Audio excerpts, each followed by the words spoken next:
7 sermones a los muertos.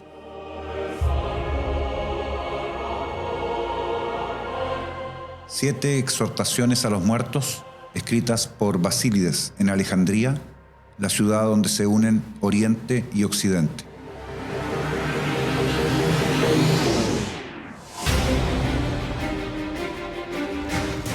Primer sermón.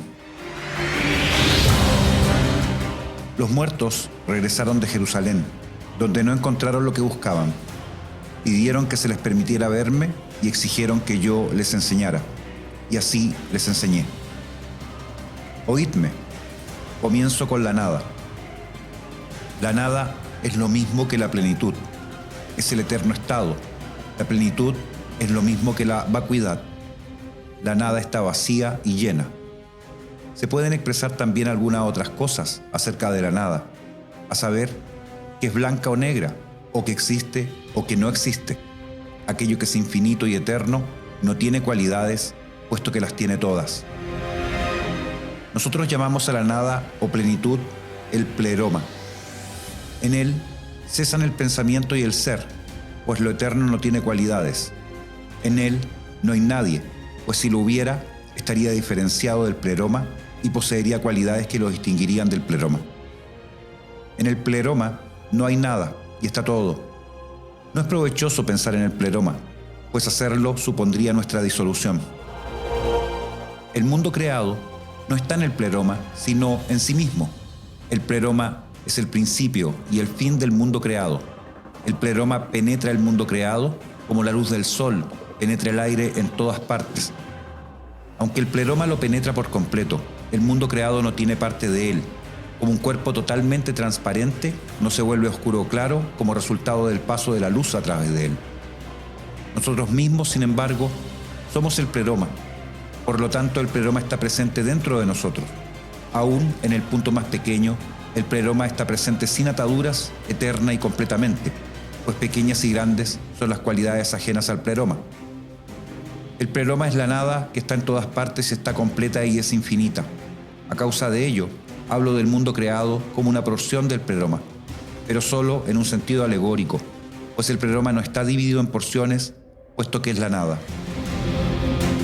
Nosotros también somos el pleroma total, pues figurativamente el pleroma es un punto dentro de nosotros, excesivamente pequeño, hipotético, incluso no existente, y también es el firmamento infinito del cosmos a nuestro alrededor.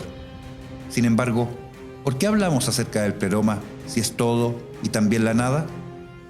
Hablo de él para empezar por alguna parte y también para haceros perder la ilusión de que en alguna parte dentro o fuera hay algo absolutamente firme y definido.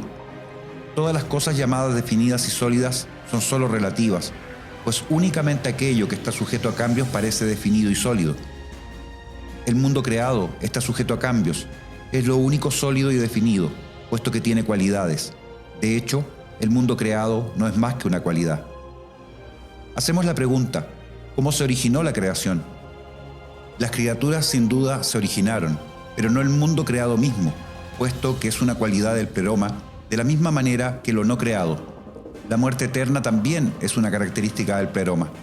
La creación está siempre y en todas partes, y la muerte está siempre y en todas partes. El pleroma lo posee todo, la diferenciación y la no diferenciación. La diferenciación es creación. El mundo creado sin duda está diferenciado. La diferenciación es la esencia del mundo creado y por esta razón lo creado también causa más diferenciación. Esta es la causa por la cual el hombre mismo es un divisor, pues su esencia es también diferenciación. Es por esto que distingue las cualidades del pleroma, las que no existen. El hombre crea estas divisiones de su propio ser. Esta, entonces, es la razón por la que el hombre habla de las cualidades del pleroma que no existen. Vosotros me diréis, ¿de qué sirve hablar de esto si se ha dicho que es inútil pensar en el pleroma? Os digo estas cosas para liberaros de la ilusión de que es posible pensar en el pleroma. Cuando hablamos de las divisiones del pleroma, estamos hablando desde la posición de nuestras propias divisiones y hablamos de nuestro propio estado diferenciado. Pero mientras lo hacemos, en realidad no hemos dicho nada acerca del pleroma. Sin embargo, es necesario que hablemos de nuestra propia diferenciación, pues ello nos permite discriminar suficientemente. Nuestra esencia es la diferenciación. Por ello, debemos distinguir las cualidades individuales. Vosotros diréis, ¿qué daño causa el no discriminar? Pues entonces llegamos más allá de los límites de nuestro propio ser, nos extendemos más allá del mundo creado y caemos en el estado no diferenciado, que es otra cualidad del pleroma. Nos sumergimos en el pleroma mismo y dejamos de ser seres creados. Así, estamos sujetos a la disolución y la nada. Esta es la mismísima muerte del ser creado. Morimos hasta el punto en que no logramos discriminar. Por esta razón, el impulso natural del ser creado está dirigido hacia la diferenciación y hacia la lucha contra el antiguo y pernicioso estado de igualdad. La tendencia natural se llama Principium Individuationis. Este principio, en efecto, es la esencia de todo ser creado. En estas cosas podéis reconocer sin dificultad por qué el principio no diferenciado y la falta de discriminación son un gran peligro para los seres creados. Por ello, debemos ser capaces de distinguir las cualidades del pleroma. Estas cualidades son los pares de opuestos, tales como lo efectivo y lo no efectivo, la plenitud y la vacuidad, lo vivo y lo muerto, la diferencia y la igualdad, la luz y la sombra, lo caliente y lo frío, la energía y la materia, el tiempo y el espacio, lo bueno y lo malo, lo bello y lo feo, la unidad y la multitud, y así sucesivamente. Los pares de opuestos son las cualidades del pleroma. En realidad también son inexistentes, pues se eliminan mutuamente. Como nosotros mismos somos el pleroma, también tenemos estas cualidades presentes dentro de nosotros, ya que la base de nuestro ser es la diferenciación. Poseemos estas cualidades en nombre y bajo el signo de la diferenciación, lo cual significa, primero, que las cualidades dentro de nosotros están diferenciadas unas de otras y por lo tanto no se eliminan mutuamente, sino más bien están en acción.